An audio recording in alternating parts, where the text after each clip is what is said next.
What's up, people? This is Dan from Guitar from the Heart. And what I was just playing was from a song that I shared with you guys a couple days ago. It's called Hope Breaks Through. It's a song that I made. Actually, my first original guitar song that I made. And the reason I'm mentioning this song today is because I want to show you a cool songwriting trick that I used when I was writing this thing, about 4 years ago. The main takeaway here is the idea of creating contrast, or highs and lows, if you will, within your arrangement whenever you're writing a song. A good song doesn't just go one way the whole time. It has highs, it has lows, it has moments of intensity and maybe mild, more passive, reflective moments. Well, at least this is how I like to approach songwriting anyway. Every song is different. Some will have all of these different dynamics going on. Some are just like full speed ahead throughout the entire song with very little what you call dynamic range, very little variation, if you will. But most good songs will have some amount of variation, and sometimes even having a lot of variation will create a very dramatic effect if that's what you want to go for. Now, in keeping with trying to create a contrast between the different parts of the song, today's trick is basically to show you that if you have a song that's in a major key, then you can switch up during the bridge section and kind of make it into a minor song. I say minor because it's not really minor. We're still in the same key. So let me show you what we're talking about here. Today's going to be a little bit of music theory, sort of, but we're going to actually look at it on the guitar itself. So in this song, and my guitar is tuned down a half step, so if it's sounding a little different than yours, that's why. Every string is tuned down a half step. I was using it in E flat for the other video. But anyway, same concept applies here. So let's just ignore the fact that it's in E flat and say, well, we're in a key of E major. And in the key of E major, which is what my song is in, you have E, F sharp, G sharp, A. You got B as the fifth. The sixth is C sharp minor. And then you got a diminished chord there that I never use it. You got your diminished chord on a 7, and then you have your 1 again, the E. In this song, what I used was pretty much the 1, the 4, and the 5 during the verse or the main sections. Well, what I did is I started on the 4, which is A, and then back to the 1, which is E. To make that a little bit more colorful, what I did is I dropped this note here to create this chord. So this is A sus2. We moved the 3rd, which is the C sharp, and instead we're playing a B to play an A sus2. So A sus2 to E major.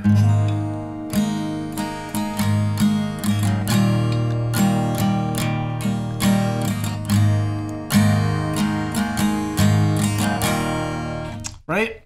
So that's the 4. And then there's like a little turnaround section where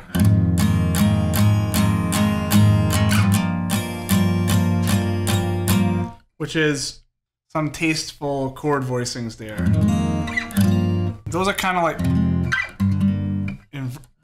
like specialized versions of the 2 and the 3.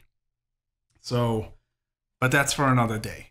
But pretty much we got here the 4 to the 1, and then we got the 2 and the 3 for a turnaround. So I didn't really use the 5. Yeah, I didn't really use the 5 in the verse. So if I said that earlier, that's wrong. But the thing here is all of this major structure is major. And that kind of sets the background, if you will, the landscape of what we're operating in. And this is just a turnaround. Those are really kind of minor chords, but the reason I use those voicings, it keeps that open, majory kind of vibe, sus kind of vibe. Right, so that's kind of like what we're working with for our main verse melody section. Then, to kind of create, the way I like to think of this is, it's like you're making another song within the song, but we're not doing it majory, we're doing it minory. Major is kind of happy, with the sus is kind of happy reflective, but now we're adding in some minor chords in the bridge to completely shift the mood, right? So the listener is not getting bored while they're listening to the same thing the whole time. You're shifting the mood, and there's lots of ways to do this, but in this particular trick, you shift it from major to minor to make it sound from like that happy, more upbeat kind of vibe to something a little darker, more gloomy, right? So going into the bridge is kind of like this.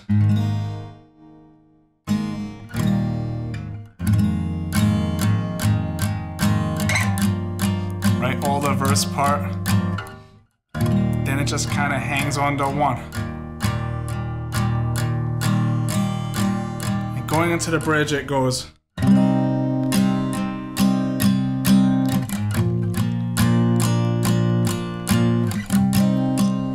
You see how that vibe is completely different. This, from this.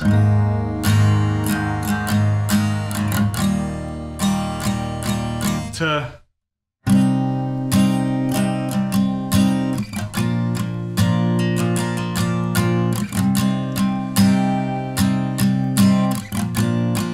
And when I'm playing this specifically, if you're in a key of E, I'm technically in E flat here, is I'm playing the C sharp minor, and then I'm going to the C sharp minor is the 6, then I'm going to the 5, which is B major. But by starting on that minor chord in that chord progression, I'm playing this, right? The major chord here, but this is kind of like our starting point, our reference point, our new landscape that we're playing over.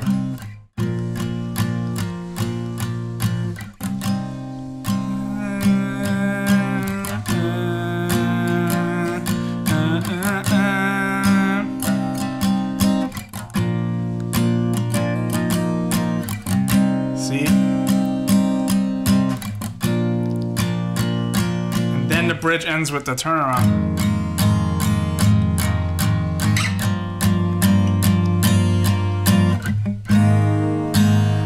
To the major progression.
I hope you're seeing that. I don't know how clear it is. I got a lot of noise outside.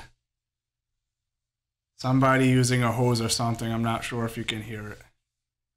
They really picked the right times for these things, you know? But anyway, pretty much what we have is a stark contrast between this and then completely different because we're using all of the chords that are in E major, which are the 1, the 4, and the 5, E, A, B. The 2, the 3, and the 6 are F sharp minor, G sharp minor, and then C sharp minor is the 6. And we're using those 6 chords. I kind of tend to not use the 7. A lot of people don't too much unless they're in more advanced styles, whatever. I'm rambling. But by using major chords in one part and minor chords from the same key, you can create this contrast between the different things. And what I like to do is if I'm writing a song in major, sometimes I'll check out if I could write a bridge using minor chords so I could create a contrast. If the song's in minor, you might want to take some of the major chords and just try to play a major section in a bridge and see how that works out.